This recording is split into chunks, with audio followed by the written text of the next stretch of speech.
മൂവാറ്റുപുഴ കടാതിയിൽ പള്ളിപ്പെരുന്നാളിനോടനുബന്ധിച്ച് കതിന പൊട്ടിത്തെറിച്ചുണ്ടായ അപകടത്തിൽ ഒരാൾ മരിച്ചു. കടാതി സ്വദേശി രവിയാണ് മരിച്ചത്. കൂടെയുണ്ടായിരുന്ന ജെയിംസിന് ഗുരുതര പരുക്കേറ്റു. ഇയാളെ കോലഞ്ചേരിയിലെ സ്വകാര്യ ആശുപത്രിയിൽ പ്രവേശിപ്പിച്ചു.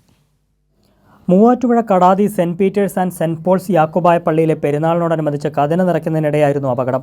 പടക്കം സൂക്ഷിച്ചിരുന്ന മുറിയിൽ വെച്ച് രവി കതിന നിറയ്ക്കുന്നതിനിടെ പൊട്ടിത്തെറിക്കുകയായിരുന്നു. സ്ഫോടനത്തിന്റെ ആഘാതത്തിൽ രവി സംഭവസ്ഥലത്ത് വെച്ച് തന്നെ മരിച്ചു. ഒപ്പമുണ്ടായിരുന്ന ജെയിംസിനെ ഗുരുതര പരിക്കുകളോടെ കോലഞ്ചേരിയിലെ സ്വകാര്യ മെഡിക്കൽ കോളേജിൽ പ്രവേശിപ്പിച്ചു. കതിന നിറയ്ക്കുന്നതിനിടെ സ്പാർക്ക് ഉണ്ടായതാണ് പൊട്ടിത്തെറിക്ക് കാരണമായതെന്ന് ജെയിംസ് പറഞ്ഞതായി വാളകം പഞ്ചായത്ത് പ്രസിഡന്റ് രജിത സുധാകരൻ പറഞ്ഞു. ഈ അപകടം പറ്റിയ ചേട്ടൻ പറഞ്ഞത് കതിന നിറയ്ക്കുമ്പോൾ ഒരു ചെറിയ സ്പാർക്ക് ഉണ്ടായി പെട്ടെന്ന് പൊട്ടിത്തെറിച്ചു എന്നാണ് പറഞ്ഞത്.